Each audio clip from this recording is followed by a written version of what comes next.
seorang pria memangku salib kayu di Bukit Golgota.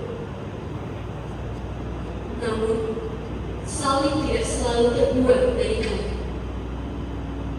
dan Golgota tidak selalu berada di Timur Tengah.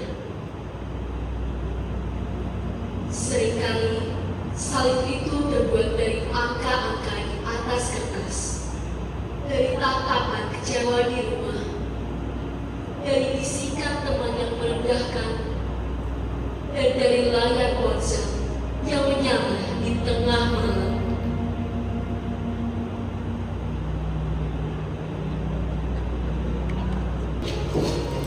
Ini adalah kisah tentang seorang siswa SMA bernama Ares. Namun, jangan berpikir bahwa Ares adalah orang lain.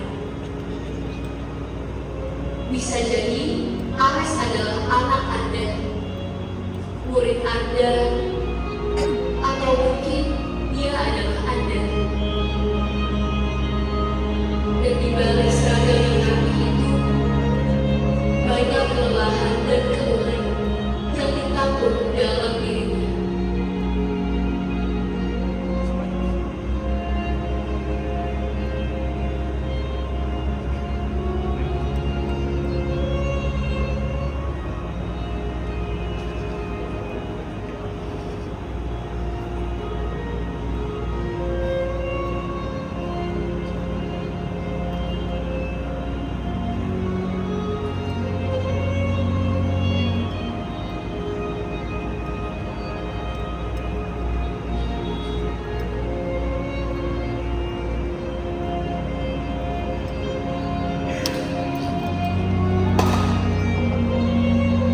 Tamparan yang paling keras bukanlah yang mengenai pipi, melainkan yang mengenai jiwa. Orang tua itu mencintai anaknya. Percayalah pada hal ini. Ayah Ares tidak menampar Ares untuk menyakitinya, tetapi karena dia takut. Dia takut bahwa masa depan anaknya akan gelap jika tidak disadarkan melalui kontak fisik. Dia takut bahwa cintanya tidak cukup untuk melindungi anaknya dari kenyataan dunia yang kejam. Namun, takut itu bukan alasan. Takut itu adalah penjara. Dan orang tua yang terpenjara seringkali membangun penjara yang sama untuk anak-anaknya.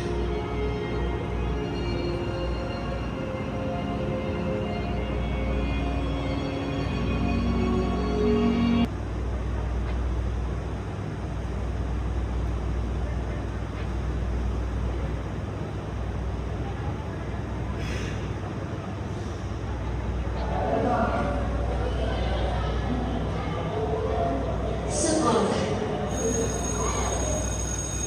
tempat di mana kita seharusnya belajar, berkembang, dan menemukan diri kita. Namun bagi Ares, sekolah adalah arena pertama di mana beban mulai menumpuk. Lihatlah, tugas-tugas sekolah menumpuk. Sekolah tidak melihat bahwa di bahu seorang siswa sudah ada puluhan tugas lain yang menunggu untuk diselesaikan. Sekolah dirancang dengan asumsi bahwa siswa adalah mesin yang dapat memproses informasi tanpa batas. Dan guru-guru sebagai roda gigi dalam mesin tersebut yang terus tertekan untuk mencapai tenggat yang mendesak dan target-target yang tidak realistis.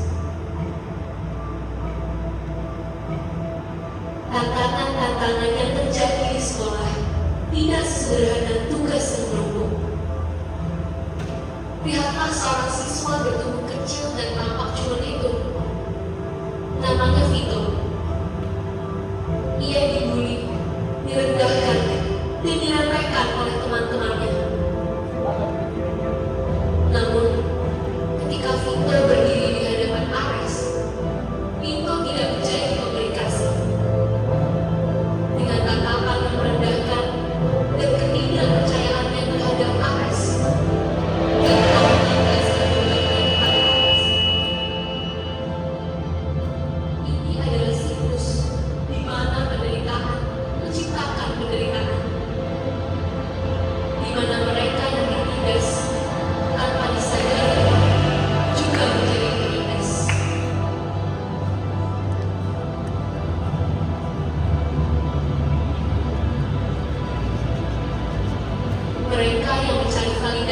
melalui kekerasan adalah mereka yang paling putus asa. Sheldon dan AJ yang mengganggu Ares karena merasa tidak dilihat dan tidak didengar. Mencari perhatian melalui kekerasan yang perlahan menjadi agresif. Nampak seorang siswa yang terjebak dalam rasa takut ditinggalkan, takut tidak diterima, dan takut dianggap buruk. Dalam, ia bukan orang jahat, melainkan ia juga sedang berjuang untuk menemukan tempat dirinya yang penuh tekanan. Dalam mengorbankan persahabatan demi penerimaan kelompok. Peristiwa ini lebih dikenal dengan fear of missing out, FOMO, yang dapat mengubah teman menjadi musuh.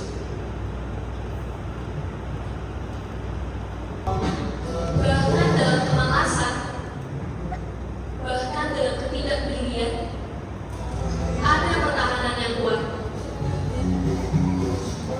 Seorang siswa yang tidak ingin melepaskan ponselnya, sebab ponsel itu adalah satu-satunya hal yang ia miliki.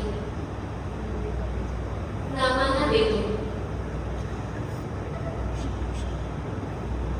Beto tidak mengganggu Ares dengan kekerasan fisik seperti para pembuli tadi.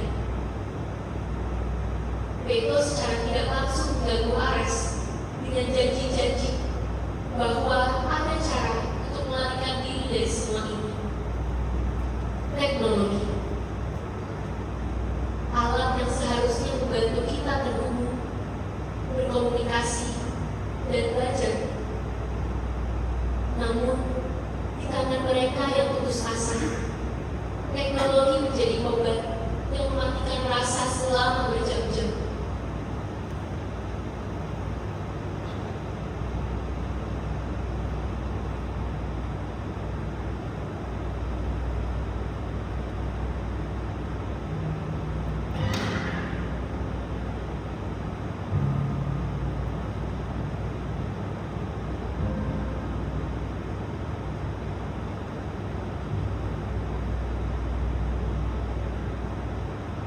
Saudara-saudari yang terkasih, iman tidak menjanjikan hidup yang bebas dari salib dan penderitaan.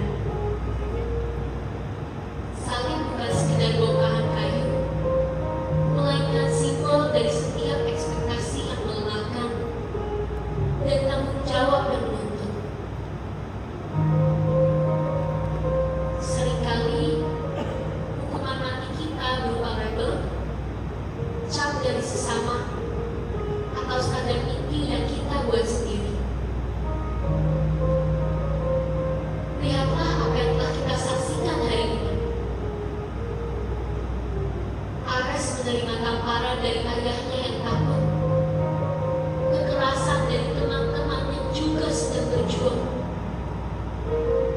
dan menerima distraksi dari teknologi yang menjanjikan pelarian. Dan dalam semua itu, Ares tetap berdiri, tetap mencoba, tetap berharap. Namun, Ares bukan hanya satu orang. Ares adalah kita semua. Ares adalah Anda. Sekarang, saatnya kita berbagi beban kita secara anonim. Bukan untuk menambah beban, melainkan untuk menunjukkan bahwa Anda tidak sendiri. Di balik layar ponsel, pakaian rapi, dan senyuman,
dia untuk membantu